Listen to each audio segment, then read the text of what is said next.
Okay, so I knew that I sort of wanted to talk some more, but I I really can't remember why. It was something that I felt like was important to share, but gosh, like for the life of me, I don't know what it is. So I'm going to talk a little bit and see um, if it my brain spits it out. Okay, so I was sort of updating last time or this last vlog about um, my kidneys being sort of in failure, and my liver being a problem. My liver is always swollen to the point where we thought it was my gallbladder. And you can feel what's called a liver's edge. And um, when I eat something that upsets it, it hardens and swells up, and it looks like I have a softball under my right rib cage. And then, for those of you that don't know, liver pain radiates um, there under your right rib cage, and then down to your back, in your lower right and left quadrants. I think a dog just walked behind me. Yes, you can see his little butt. Um,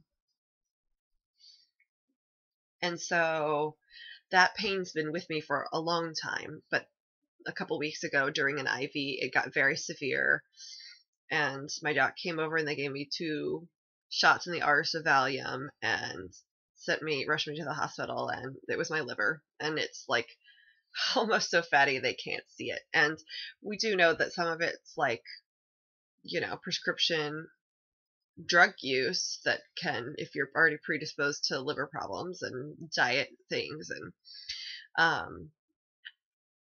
one of the things I'm still taking that you've got to be careful with is oxycodone for pain.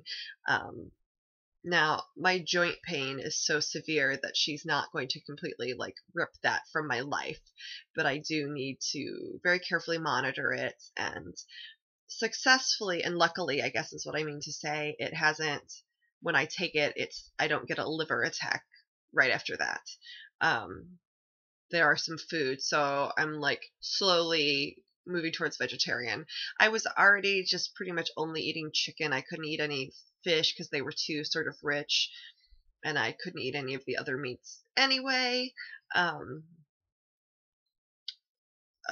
Since I first experienced the paresis back in the spring and my ulcers, and dairy is going to be a big one for me that I have to start letting go of, because I just like love cheese and Cheerios with milk and things like that. And then excessive sugars and that kind of stuff.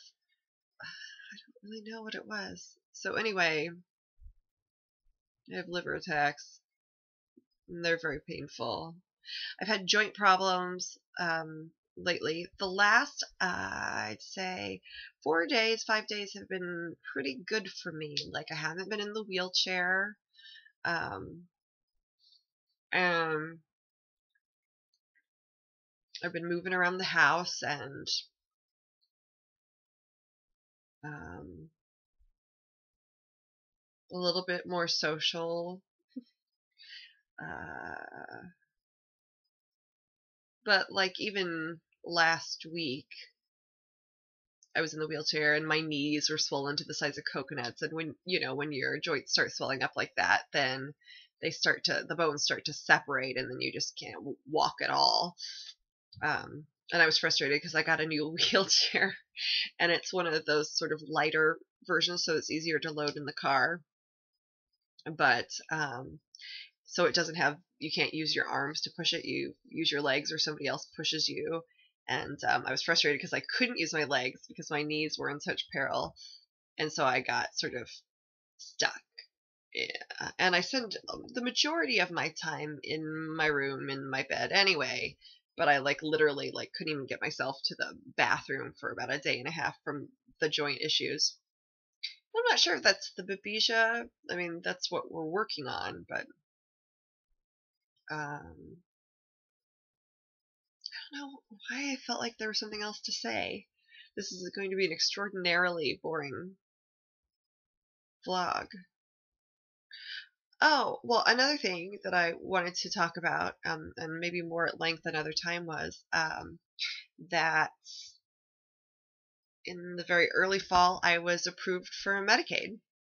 Um, and in my state, I made an appeal because I got rejected the first time, and I used a state assist advocate.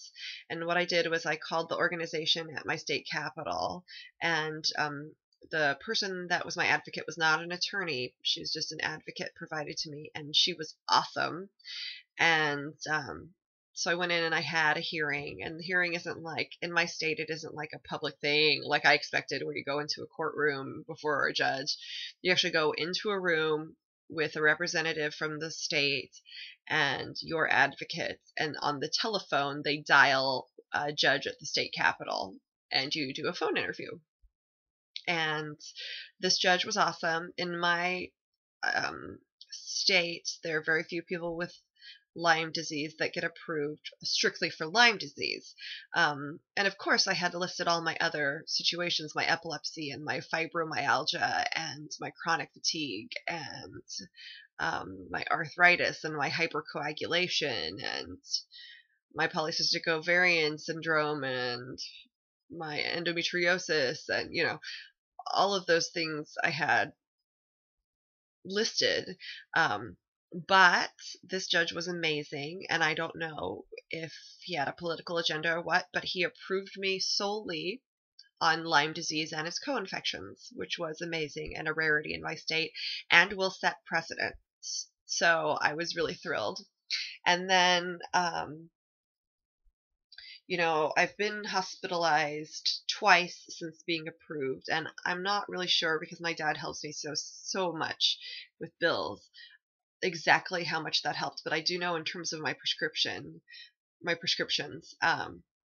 there are some prescriptions that I've renewed, refilled, that I'll go in, and they used to be like $200, and they're $2 using my Medicaid card. So it's an amazing blessing that happened for me. And I'm so grateful to the advocate and the advocacy program and that judge. And any of you out there who have been denied and are thinking it's not worth appealing, it is. We have valid illnesses that need supports, and if you need assistance, keep fighting for it. There's so many great programs that will help you with that too. I think that's what I wanted to talk about. Other than that, I'm starting to build a collab channel. I'll be talking about it a little bit more soon once I get it built, but I have been actually actively working on it instead of just talking about it. And I'm excited about Halloween, and golly, I just feel like there's something else, but you know what? There's always time to vlog again. Anyway, I pray for all of you, and I'm so grateful to be back and meeting some of the people that have joined our YouTube community since I left. And I'm enjoying, as much as you can enjoy, watching sick people videos without being an absolute cruel person. I'm enjoying getting to know the people, I guess is what I should say. I'm not happy that they're ill. And so anyway, you're in my prayers, and I look forward to speaking to you all soon. And this was Blathery. Wow.